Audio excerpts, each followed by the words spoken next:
টাকা পয়সা জিন্দাবাদ, সুদখোর হাবিব মুর্দাবাদ। বাচ্চাদের এই স্লোগানে হাবিব আজমির রহমতুল্লাহ আলাহি তখন উলি হননি। সুদ খেয়ে টাকার পাহাড় জমিয়েছে। সুদ খায়, নামাজও পড়ে, নামাজ হচ্ছে কি ভাবেনি। তার ভাবাবেগে আঘাত করেছে ওই বাচ্চাদের। ভাবছেন হাসান বাসরি রহমতুল্লাহ আলাহির কাছে, তিনি আল্লাহর অলি, ওনার কাছে গিয়ে একটা নসিহত নিই।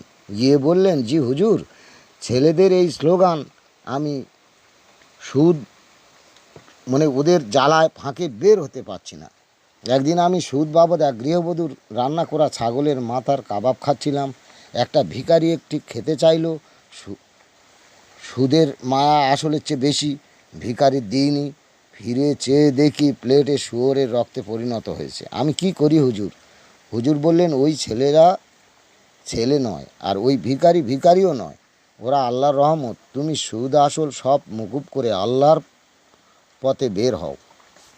হুজুরের একটা নসিহত হলো। আচ্ছা দেখি, হুজুরের কথা মেনে দেখি।